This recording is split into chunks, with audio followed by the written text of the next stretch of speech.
मेरा दही खाने का बहुत मन है, अगर घर पर है तो थोड़ी सी दे दो। पापा जी दही तो खत्म हो गई, आप कल खा लेना। ठीक है बेटा, मैं बिना दही के खाना खा लूँ।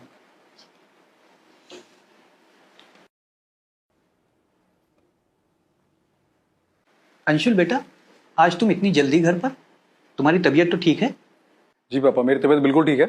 एक्चुअली आज क्लाइंट से मीटिंग अपने एरिया में थी, इसलिए मैंने प्रिया को पहले ही फ़ोन कर दिया था कि आज लंच घर पर ही करूँगा। अच्छा बेटा, तुम आराम से खाना खाओ, मैं अपने कमरे में थोड़ी देर आराम कर लेता हूँ। जी ठीक है पापा। मैं आपके लिए खाना लगाती हूँ, आप तब तक फ्रेश हो जाइए। ठीक है।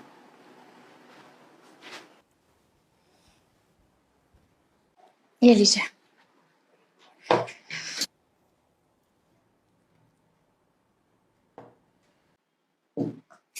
क्या हुआ अंशुल, आप दही नहीं खा रहे? नहीं, मेरा गला थोड़ा ख़राब है, इसलिए खटाई अवॉइड कर रहा हूँ। ओह कोई बात नहीं, आप खाना खा लीजिए। खाना खाने के बाद मैं आपके लिए अदरक वाली चाय बना दूंगी, उससे आपके गले को आराम मिलेगा। ठीक है पापा, आप अच्छे से तैयार हो जाइए, हमें कोर्ट चलना है। कोर्ट? कोर्ट किस लिए? पापा, आप शोभा आंटी को तो जानते ही हैं, उनके हस्बैंड की डेथ हुए कई साल हो चुके हैं। मैंने उनसे बात कर ली है और वो भी आपसे शादी करने के लिए तैयार हैं।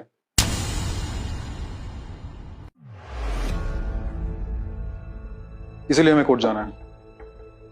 शादी? वो भी मेरी? अंशुल आप क्या मजाक कर रहे हैं? मैं मजाक नहीं कर रहा, मैं बिल्कुल सीरियस हूँ।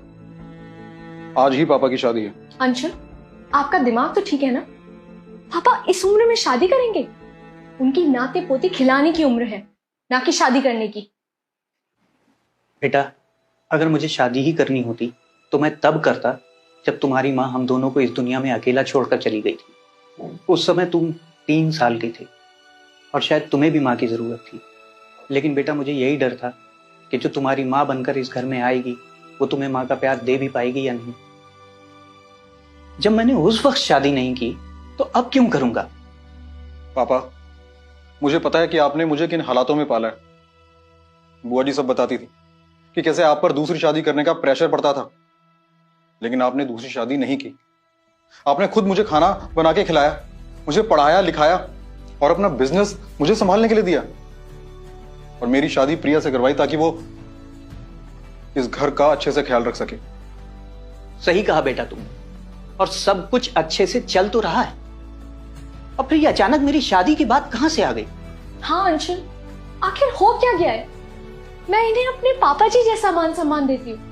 हाँ प्रिया, मैं जानता हूं कि तुम पापा को कितना सम्मान देती हो, इसलिए मैंने डिसाइड किया है कि हम किराए के मकान में शिफ्ट होंगे और मैं ऑफिस से हर month as an employee monthly salary लिया करूंगा। आखिर तुम्हें हो क्या गया है? तुम ऐसी बहकी बहकी बातें क्यों कर रहे हो? प्रिया, मैं बिल्कुल ठीक हूँ, मुझे कुछ नहीं हुआ। जब पापा ने तमाम उम्र मेरी सुख सुविधाओं का इंतजाम करने में लगा दी, मेरा भी तो फर्ज बनता है कि मैं अपने पापा का ख्याल रखूं। पापा की बराबरी तो मैं 7 जन्म तक नहीं कर सकता, उनका कर्ज मैं इस जन्म में तो क्या कभी भी नहीं चुका पाऊंगा।